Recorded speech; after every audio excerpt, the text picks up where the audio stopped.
So now that we know what a domain name is, it's time to actually register one. So we're going to order a domain from HostGator.com. Now, in the next chapter, we're going to order web hosting and set that up, and we're actually going to order another domain while we order the web hosting, which will be the main domain for the hosting. This one we're going to add to our hosting account as I'll show you how to add it as an add-on domain, and then we're going to add it as a parked domain. Okay, so the first thing you want to do is you want to go to HostGator.com, but you want to use the link that we gave you, and that link is right here. Alright, and it's going to take you to the same place, to HostGator.com. Alright, so now we're going to click on domains. Get rid of that. And what we're going to do is we're going to order eduonics.info as a domain. Obviously yours will be something different. Okay, and the reason we're ordering .info is because we already have the rest.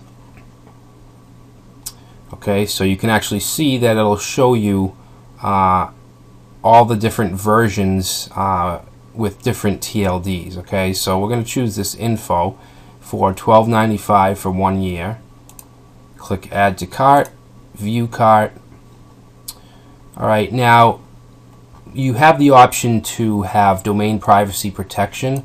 What that means is that people won't be able to look up your domain information, okay, in what's called a whois. Okay, so if your domain's public, then they'll be able to see certain information, the address, company, things like that. So it's probably a good idea to keep that. I'm not going to keep it just because we don't need it for this domain. Alright, so $12.95, and that's going to be per year. Alright, so we're going to click on the terms of service, complete order, and I actually already entered my personal information, so you'll probably get a form where you just enter your name and create a password and a username, things like that, and then it'll take you to the credit card form. Alright, so obviously I'm not going to type in my credit number with the video going, so I'm going to pause the video and come back after I click on complete order. Alright, so we're back, and it looks like the order went through, so I'm going to get out of that. Alright, so now we have this My Domains table, and this is where we can do certain things with our domain, like set auto renew, we can lock it, we can do things like that. So I'm going to click on this, but first I'm going to pause the video and just censor the information that I don't want to share, like the EPP key. So I will pause it and be right back. Alright, so this is the control panel for our domain. Alright, so status, privacy is off. We can put it on if we want, but it's going to be, I think it was $9.95 per year. It's set to locked. Alright, and what that means is that it can't be transferred. Okay.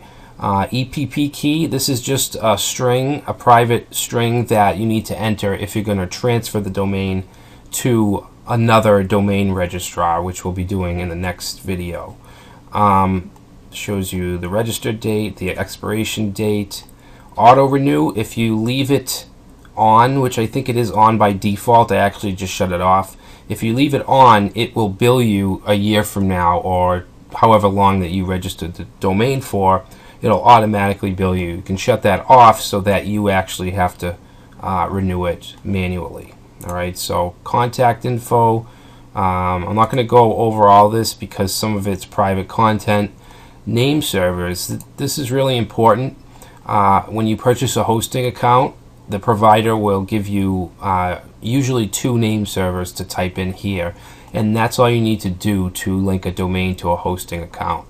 By default, we have ns1 and ns2.hostgator. That's actually, those are what we're going to use because we're going to use hosting from HostGator. So if you're using hosting with HostGator and you buy a domain, it's already set to the correct name servers. Private name servers are really for if you're selling web hosting and you want your own domain instead of HostGator, and then auto renew. All right, so that's pretty much it as far as managing your domain. All right, so in the next video, what I'm going to do is show you how to transfer a domain name, and we're not going to actually transfer the domain, but I'll show you how. Okay, so I will see you in the next video.